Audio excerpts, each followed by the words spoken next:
Bonjour à tous. Ça me fait un plaisir d'être parmi vous aujourd'hui.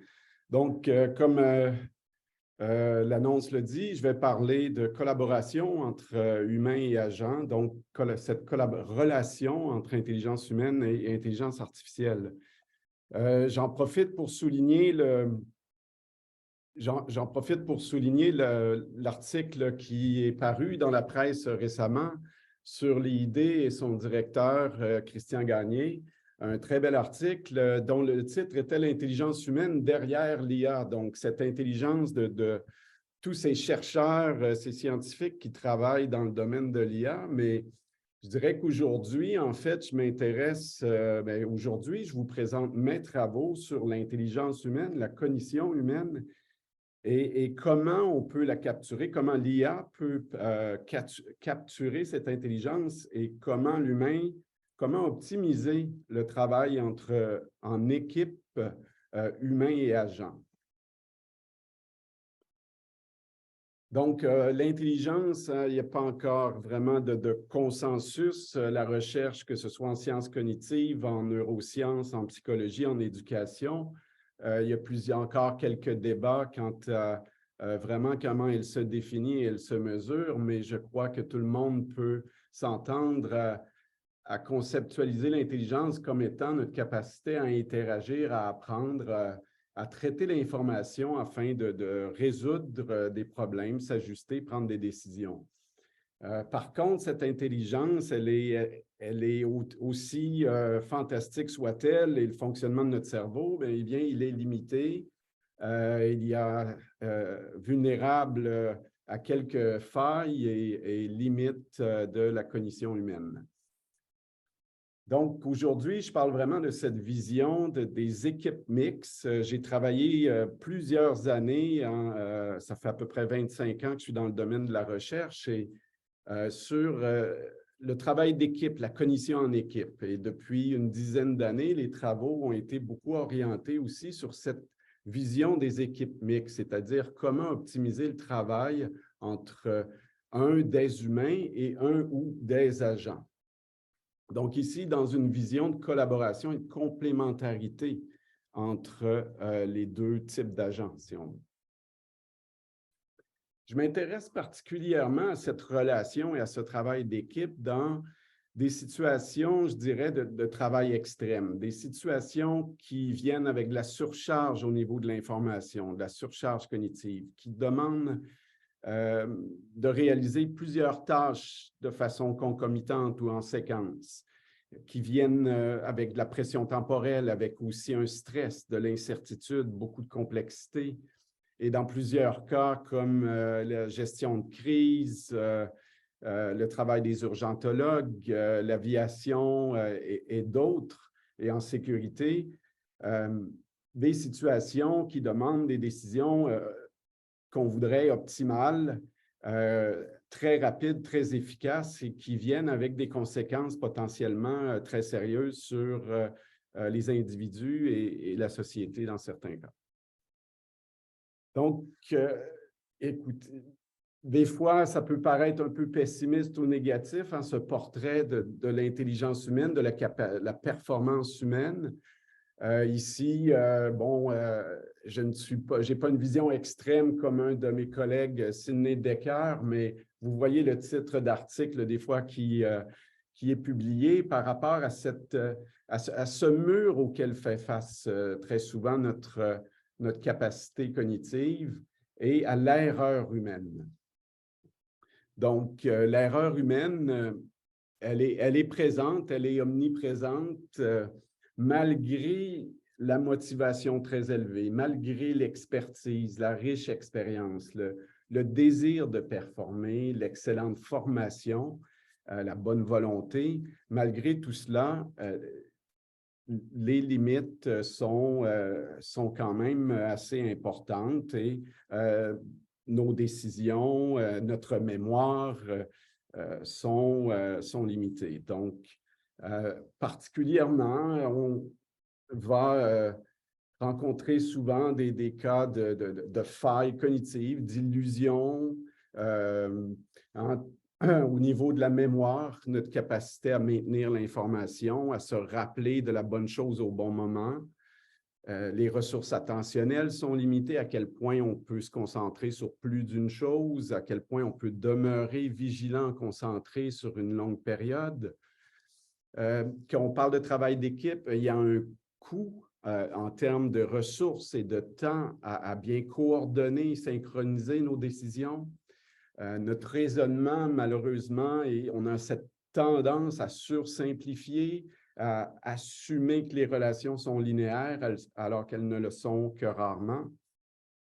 Et notre prise de décision, elle est vulnérable aussi à des biais d'ancrage, des biais de sélection, des biais des fois plus ou moins conscients également. Donc, je dirais que depuis longtemps, mes travaux de recherche, avec cette quête de tenter non seulement de comprendre, mais de pouvoir contribuer à repousser ses limites, que ce soit par des formations, de l'entraînement, mais tout ça vient avec des limites parce que, bon, on ne peut pas tout simplement dire que le cerveau, c'est comme un muscle qu'on entraîne et qu'on augmente soudainement nos capacités. Une voie, c'est par l'aide à la décision, par cette cognition externe. Et c'est dans ce contexte que je me suis intéressé de plus en plus à cette relation entre une intelligence humaine et une intelligence artificielle. Donc, rapidement, et puis à l'avance, mes excuses à certains ici très experts dans tout les dimensions techniques scientifiques de l'IA en soi. Je suis un collaborateur avec plusieurs experts en IA. J'en connais suffisamment, mais vraiment, mon expertise est sur la cognition humaine. Donc, ici, il y a un portrait quand même intéressant qu'on peut faire quand on regarde des dimensions importantes, bien connues dans le domaine de l'IA. Hein, qu'on parle d'apprentissage, qu'elles dépendent des données, c'est aussi vrai pour l'humain à travers nos expériences, nos formations, que pour l'IA. La vulnérabilité aux biais et aux illusions, mais on le voit, hein, on peut hacker autant le cerveau que des algorithmes qui vont parfois produire des effets inattendus ou des aberrations. L'apprentissage, elle peut se faire avec ou sans renforcement, que ce soit du côté de l'humain ou d'un agent. Et puis, en termes de recherche et développement sur les différentes formes d'apprentissage, du côté de l'IA, c'est beaucoup dans une approche de tenter d'optimiser. Puis, du côté en psychologie cognitive, on tente encore aussi de comprendre et oui, possiblement d'optimiser. Fonctionnement, propagation des activations, c'est un sujet très intéressant en soi. Du côté humain, hein, c'est en une seule direction la propagation au niveau de la circuiterie neuronale. Alors que pour l'IA, il y a une possibilité bidirectionnelle et ça peut ouvrir beaucoup de champs d'application pour cette complémentarité entre humain et agent. Les modèles à la base des décisions, il y a les modèles mentaux pour l'humain et il y a les algorithmes et les modèles au niveau de l'intelligence artificielle. Et que ces modèles soient difficiles à exprimer et comprendre, il y a tous ces travaux hein, sur le XAI, puis sur l'aspect de la transparence, de l'interprétabilité, mais on semble souvent oublier que cette difficulté à bien exprimer et rendre transparent l'intelligence, elle est vraie pour l'humain également. Il est absolument très difficile de bien capturer le chemin décisionnel d'un expert et tout son cheminement, ses processus en termes de prise de décision, de résolution de problèmes.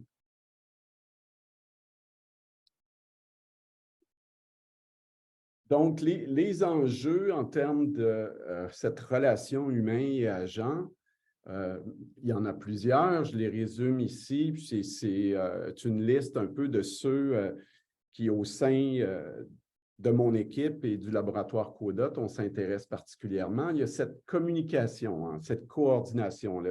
L'enjeu de la coordination, techniquement, il peut très bien se faire, mais au niveau de comment l'humain est efficace à entrer dans une coordination entre les agents et comment optimiser cette communication entre l'agent et l'humain.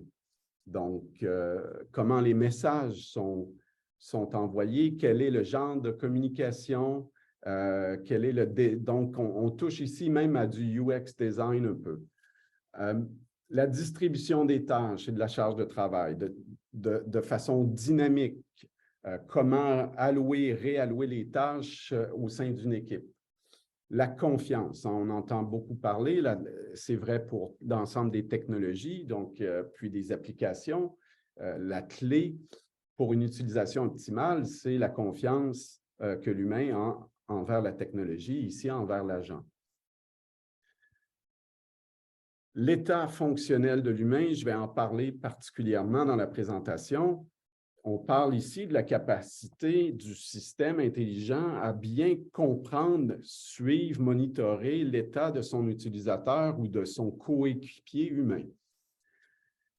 Les chemins décisionnels, donc, si on veut produire un système intelligent avec une expertise qui vient complémenter, aider l'humain dans sa performance, mais il faut absolument bien comprendre comment l'humain prend ou tente de prendre ses décisions. Et finalement, je vais parler un peu je vais me permettre peut-être une petite critique par rapport aux attentes envers l'IA explicable, parce qu'il s'agit ici un peu d'un paradoxe où certainement de plus en plus, dans un futur relativement rapproché, l'IA va être un complément pour des situations, des problèmes, des enjeux qui sont trop complexes pour l'humain et où l'humain a besoin de cette aide. Et donc, d'assumer que cette situation sera relativement facile à comprendre et transparente et interprétable pour l'humain est un peu paradoxal.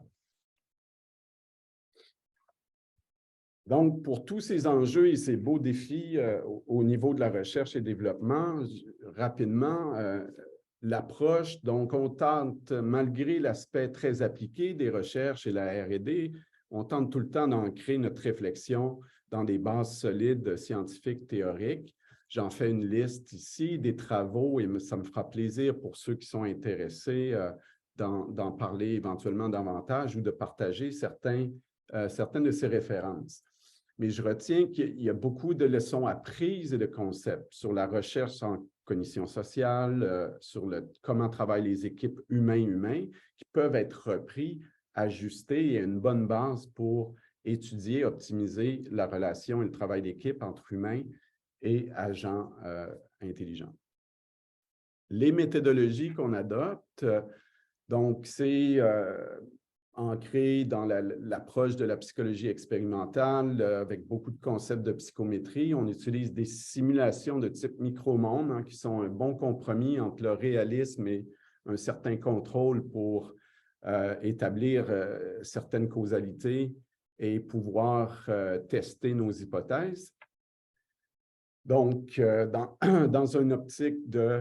ce genre de micro-monde, c'est des simulations qui capturent au niveau fonctionnel vraiment la réalité d'un opérateur, d'un décideur, sans être vraiment une simulation à haute fidélité ou encore une étude sur le terrain. Donc ici, c'est vraiment un peu... si on veut, un jeu très réaliste, très engageant et très pertinent par rapport à la situation de prise de décision ou la situation de travail humain-agent que l'on veut reproduire en laboratoire. Donc, il y a différents contextes qu'on peut reproduire selon l'objet d'étude. Ici, on voit à la droite, au sein de notre laboratoire, toute une salle qui reproduit les salles de commandement et contrôle et de surveillance de réponse d'urgence. Donc, ça nous permet de faire des scénarios. C'est bien entendu qu'en terrain, on ne peut qu'observer et on se fie à ce qui survient. Alors qu'en laboratoire, on capture un peu du réalisme, mais on peut établir les scénarios, les événements et insérer des mesures toujours en ne brisant jamais un peu le flot de la simulation, mais ça nous permet ainsi de mettre en place un devis et une étude qui permet de tester nos différentes hypothèses. Donc, la mesure est ici très importante. L'exemple ici, dans le cadre d'un projet, en fait, en divertissement avec Ubisoft, où on tentait de pouvoir suivre en temps réel par la biométrie et le mouvement des yeux le niveau de plaisir en jouant à Assassin's Creed. Donc, des mesures physiologiques, oculaires, comportementales par rapport à la performance, le temps de réaction. On analyse aussi dans certaines simulations les communications, un peu le contenu, mais beaucoup aussi la voix, hein, par l'analyse de la prosodie. Ça peut nous en dire beaucoup, avec encore là certains algorithmes par rapport au stress, à la surcharge, à la fatigue. Aussi des analyses de réseau qui nous permettent de savoir qui parle à qui, quand et pourquoi. Donc, tout ça nous donne une certaine richesse de données pour bien caractériser la performance humaine dans des situations, essayer d'extraire les modèles mentaux pour la prise de décision experte et tester, valider comment l'humain, dans certains cas, pourrait travailler avec un agent intelligent en équipe et comment optimiser cette relation. Donc, j'espère que ce petit résumé permet de comprendre un peu comment on peut concrètement avancer dans les connaissances en lien avec les questions que j'ai présentées. Donc, je me concentre maintenant aux 3 thèmes que j'aimerais discuter. Le premier est cet état fonctionnel. Donc, l'importance pour tout système ou technologie ou ensemble d'agents qui se veut personnalisable ou adaptable à la réalité, à l'évolution de la situation, à l'état de son utilisateur. Donc ici, on parle non seulement d'un humain qui est dans la boucle, mais qui est vraiment un participant et que l'agent intelligent va adapter son comportement et son interaction à l'état, autant au niveau affectif que cognitif, de son coéquipier, de son utilisateur. Donc, en gros, la recette ici, ou cette vision conceptuelle, elle s'applique à toute une panoplie de domaines. Et ici, le grand défi, et il y a tout cet engouement depuis plusieurs années sur la possibilité d'utiliser la physiologie ou la biométrie afin d'évaluer des dimensions cognitives, que ce soit les émotions, la charge cognitive, le stress, le niveau d'engagement, la confiance, l'apprentissage. Et donc, on utilise la biométrie avec plusieurs données au niveau des différents index physiologiques qu'on peut récupérer, qu'on peut mesurer. Et ici, on utilise l'IA pour essayer de développer des algorithmes qui deviennent un peu une proxy entre ces mesures d'attributs physiologiques et comment elles peuvent prédire, décrire un état psychologique.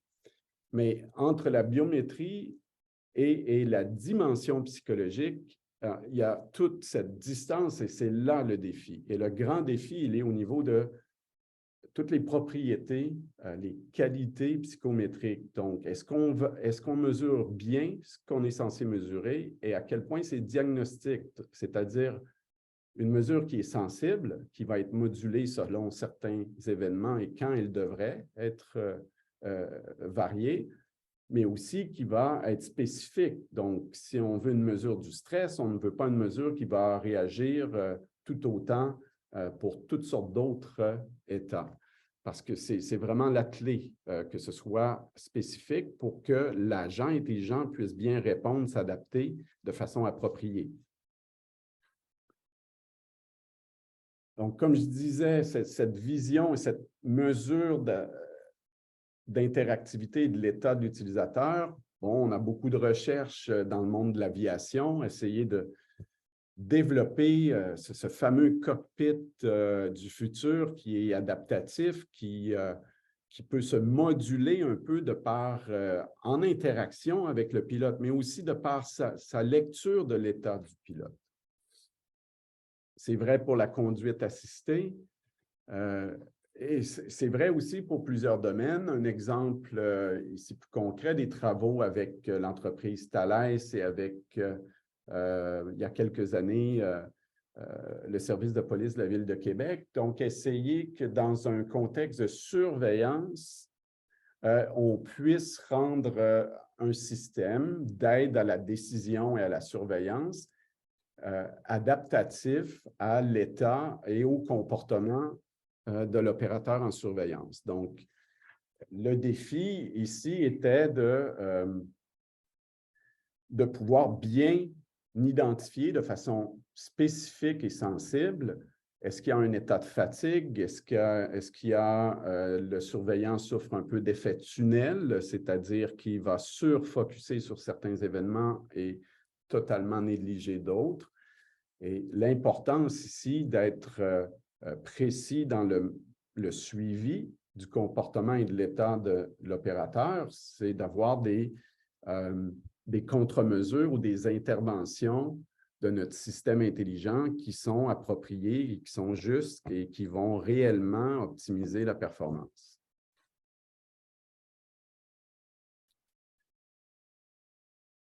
Donc, dans certains cas, d'utiliser peut-être la biométrie ou d'autres mesures pour, en temps presque réel, tenter d'avoir une bonne évaluation de l'état cognitif, la surcharge, par exemple, ou le manque de vigilance, ça devient encore un peu plus difficile qu'on parle d'émotions, de sentiments qui sont nécessairement multidimensionnels et qui ont une partie de subjectivité. Donc, rapidement, un exemple fut un projet que j'ai présenté très brièvement, mais avec Ubisoft, où l'intérêt ici était, si vous voulez, l'engagement ou le niveau de plaisir dans le jeu. Donc, de ça, présentement, on essaie d'exporter ça à le niveau d'engagement dans des activités d'apprentissage, par exemple. Donc, ici, pardon, vous voyez, on a la mesure de plusieurs paramètres d'un joueur qui était en train de faire une session d'Assassin's Creed et on peut, de façon concomitante, avec une mesure relativement en temps réel du plaisir, on a pu produire certains modèles prédictifs à une hauteur d'à peu près 72-74% correct de s'il y a une montée ou un déclin de plaisir et ainsi le jeu peut se réajuster. Donc, cette recette, elle est vraie pour plusieurs autres situations et applications. Donc, pour terminer sur ce volet, le suivi de l'état fonctionnel et tout cet engouement, je dirais, qu'on voit en marketing, avec le neuromarketing, qu'on voit aussi dans toute l'industrie du divertissement, de pouvoir lire les émotions et l'état soit d'un client potentiel, de l'acheteur, du joueur, etc., il y a quand même de grands défis. Et on est loin encore de pouvoir, avec précision, de façon fiable et stable, mesurer un état, une émotion de façon ciblée à partir de la biométrie. Donc, il y a encore beaucoup de travail par rapport à sensibilité, validité, stabilité. Et puis, quand on parle d'une relation entre un agent et humain, c'est absolument essentiel que cette évaluation soit juste et pour que les interventions de l'agent soient appropriées, qu'ils soient aussi au bon moment et que cette relation soit optimale.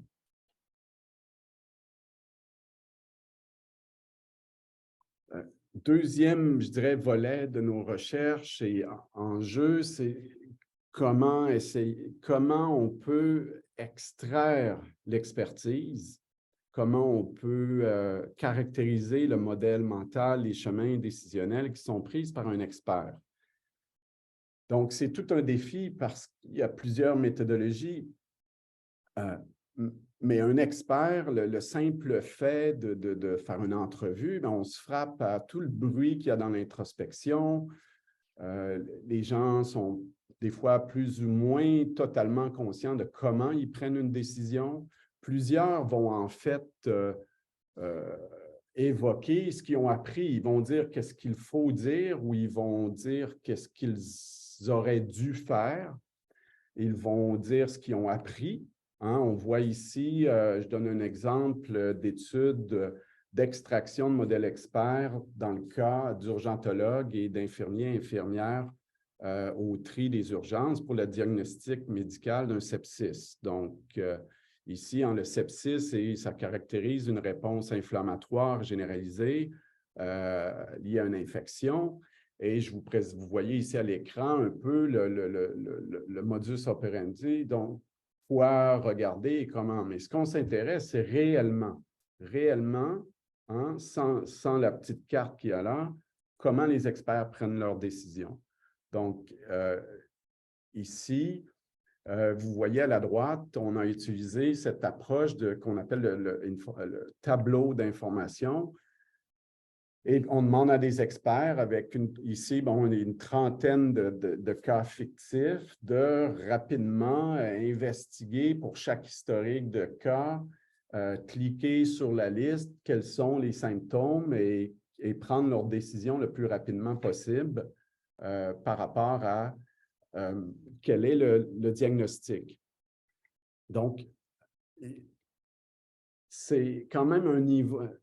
Tout ce qui est présenté, l'information ici, est vraiment d'un réalisme très, très élevé en termes de validité de toute l'information. Et puis, ce que ça nous permet d'extraire, c'est, bon, ici, c'était avec une 13, je vous rapporte là, très rapidement comme ça, des résultats à titre d'exemple de 13 participants. C'est le cas de 13 urgentologues. Et à quel point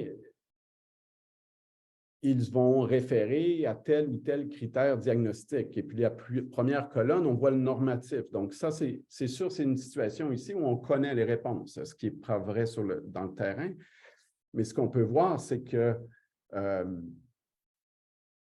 tous les urgentologues n'ont pas la même façon. Le normatif, hein, c'est le modèle, disons, expert qui aurait de façon le plus efficace, si on veut, répondu parfaitement à l'ensemble des 30 cas qui ont été proposés. Donc, ce n'est pas rien d'alarmant, la performance, elle était bonne. Ce que je vous présente ici, c'est tout simplement pour voir que les modèles mentaux de chacun ne sont pas purement rationnels et selon le code d'utilisation, et qui a une grande variabilité d'un humain à l'autre par rapport au chemin qui est pris pour en venir à la prise de décision. Donc ça, c'est important de le considérer dans cette relation entre un expert et un agent. Donc, à partir de résultats comme ça, on peut en dériver par certaines approches des algorithmes ou des modèles. Et puis ici, vous voyez un exemple. Là, à partir de ce que j'ai présenté, on peut, pour chaque individu, en dériver un arbre de décision. Tous ces travaux, et puis en collaboration ici encore avec Thalès, d'autres universités et la Défense nationale, a permis de mettre en place cette approche de cognitive shadowing qui est de filature cognitive. Donc, c'est une approche où un agent va travailler en fait, il va avoir du co-apprentissage. Donc, avec un expert, il va travailler un peu si on veut, dans l'ombre pour apprendre comment l'expert prend ses décisions. On parle ici de jugement et de classification diagnostique. Et en venir à l'aide d'une façon d'optimiser quelle est l'approche d'apprentissage machine la plus appropriée, de développer un genre de copie du modèle expert. Et qui, là, ce n'est pas un système expert normatif, mais c'est une copie de comment moi, en tant qu'expert, par exemple, je prends mes décisions. Et en termes de collaboration, mais ça permet de lever un flag ou une notification seulement quand il y a une déviation de mes décisions expertes habituelles telles que reconnues ou prédites. Donc, c'est dans une vision de peut-être assurer ici que l'intelligence humaine, si on veut, soit toujours à son meilleur malgré la fatigue, la surcharge, le stress ou la distraction qui nous affecte, nous, humains, mais pas l'agent artificiel. Donc, rapidement, dans un contexte tout autre que médical, que le diagnostic médical, on a aussi continué les tests et le déploiement d'une telle approche. Et on l'a fait dans une simulation de commandement et contrôle qui ressemble un peu là, à bord des frégates. Ici, on voit des frégates canadiennes, de la gestion du trafic aérien et naval en termes de dangerosité. Et c'est une tâche où il y a des règles d'engagement, des règles de décision, et c'est une tâche en fait de jugement et classification. Donc, quand on réussit à bien la modéliser et intégrer un système de filature cognitive, ce qui est intéressant, c'est vraiment personnalisé à un opérateur. Et puis, dans un cas comme ça, surtout quand on l'utilise en mode de filature, eh bien, les résultats sont vraiment concluants à l'effet que la confiance en l'agent intelligent est beaucoup plus élevée qu'un système expert habituel. Donc, cette relation qui s'est un peu développée et le fait que l'intelligence artificielle est vraiment calquée sur la décision experte de son utilisateur est très prometteur en termes de relation optimale.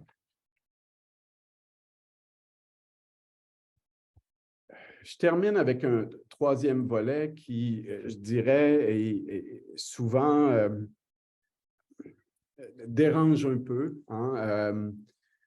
Ce mur de la complexité, il est vraiment un obstacle majeur dans nos prises de décision, dans les prises de décision d'experts. Et puis, c'est quelque chose qui, des fois, est un peu difficile à bien reconnaître. Et d'en être conscient est déjà, je crois, déjà un progrès.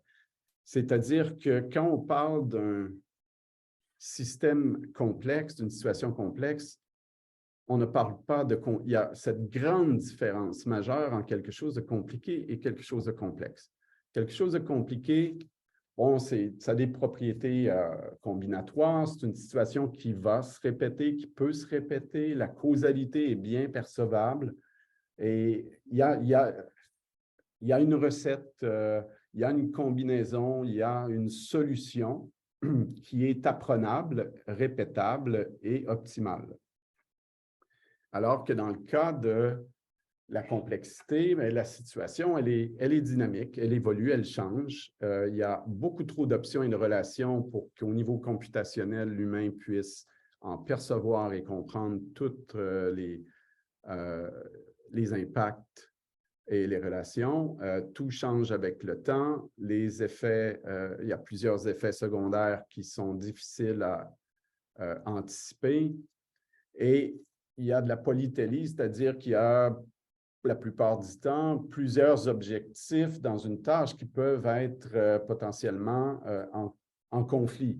Hein? On le voit bon, dans les situations de réponse d'urgence, il peut y avoir des conflits entre dire, hein, vous savez aussi en conduite automobile, on voit souvent ces conflits peut-être d'ordre moral, quelle décision. Donc, il y a des situations qu'on voit aussi bon, en politique, entre popularité, suffrage versus équilibre budgétaire et décisions totalement objectives. Donc, il y a beaucoup de problèmes complexes, dont une difficulté est de bien percevoir les objectifs décisionnels et comment potentiellement ils entrent en conflit. L'anticipation est difficile, l'apprentissage est difficile. Et il y a beaucoup de relations qui vont être aussi non linéaires. Et on sait par plusieurs études qu'au niveau computationnel, l'humain, dès qu'on dépasse 3 variables qui covarient de façon non linéaire, c'est extrêmement difficile à bien comprendre, anticiper les effets et encore plus difficile à bien retenir cette relation. Donc, ça a été beaucoup documenté par plusieurs chercheurs et essayé d'identifier quels sont les comportements liés à cette difficulté face au mur de la complexité. Et vous en voyez ici une liste de ces tendances, raccourcis heuristiques et comportements humains qui font que les décisions complexes sont si difficiles. Donc, on va tendre à considérer les objectifs comme indépendants alors qu'ils sont clairement interreliés, considérer qu'une seule approche, sursimplifier, etc. Donc, en laboratoire, on utilise une plateforme qui a été développée pour nous permettre de générer des scénarios de résolution de problèmes et de prise de décision complexes. Donc, ici, c'est sûr qu'on fait une approximation de complexité. Et puis, on peut, vous voyez un peu les images, ça revient à faire des simulations, un peu comme des jeux où souvent la tâche des participants, c'est de bien comprendre le système, la dynamique systémique et de garder le contrôle, un peu comme un SimCity, si vous voulez, où on veut garder un peu la croissance, la sécurité. Il y a plusieurs enjeux et ça devient très, très difficile de garder un contrôle dans le système et prendre les décisions optimales. Et cette plateforme nous permet de concevoir différentes dynamiques systémiques, différents niveaux de complexité et aussi de le rendre transparent ou opaque, c'est-à-dire de montrer tout le système et l'expliquer aux décideurs, aux participants ou ne pas l'expliquer. Et ce qu'on retrouve, c'est que ce soit, je vous évite là plusieurs tables de résultats, mais en gros, les résultats que vous voyez, ils tiennent que ce soit transparent, qu'on ait bien accompagné le participant en lui montrant et présentant des concept maps de la relation systémique ou pas. La performance, elle est vraiment, vraiment faible et que ce soit avec un accompagnement d'un genre de tuteur relativement intelligent qui avertit des fois sur des comportements non optimaux, que ce soit suite à énormément de pratiques, que ce soit suite à donner des stratégies, comment gérer un peu mieux la complexité, mais on se trouve un peu face à un mur en termes de performance. Et ici, la cognition externe, elle a ses limites. Donc, on parle, ici, je me permets là, une autocitation, mais je pense que ça conclut bien sur ce point, que la cognition externe, dans le cas de la complexité, souvent, c'est une prothèse, c'est-à-dire qu'il va y avoir une aide, mais aussi longtemps que le système est avec nous. C'est-à-dire que si on retire le système, pour l'humain, ça devient extrêmement difficile de comprendre une situation semblable ou encore expliquer à quelqu'un d'autre la situation. Donc ici, ça paraît très pessimiste, mais c'est en fait tout ce que je viens d'expliquer par rapport à la complexité, c'est pour vous démontrer la raison pour laquelle je vois un certain paradoxe entre cette volonté de rendre des algorithmes qui deviendront de plus en plus complexes, transparents, interprétables par les humains qui vont interagir avec les agents. Donc, pour conclure, en termes de message, je dirais appliquer de nos travaux et des efforts de R&D en ce qui concerne la performance de ces équipes entre humains et agents. Je crois qu'on peut appliquer beaucoup de leçons tirées de la cognition sur la relation humain-humain. C'est de trouver ce compromis dans la recherche de optimiser et valoriser la complémentarité et les synergies entre agents et humains versus les conflits, prévenir, diminuer les conflits potentiels. un défi absolument majeur de validité, fiabilité pour ce qui est d'un suivi précis, opportun, fiable en temps réel d'un état cognitif et affectif humain. Et toute cette acceptabilité et confiance ont fait beaucoup de progrès. La confiance en soi est tout un défi à mesurer en temps réel et de l'optimiser, de la conserver. Beaucoup de travaux en ce sens. Et cette approche de co-apprentissage et d'implication de l'humain dans l'évolution d'un agent est une voie prometteuse. Et certainement aussi en termes de formation, le développement de compétences spécifiques au travail avec des agents. Et je dirais que le plus grand défi, c'est la gestion de la complexité. Alors, je termine sur ce et il fera plaisir de répondre à vos questions. Merci.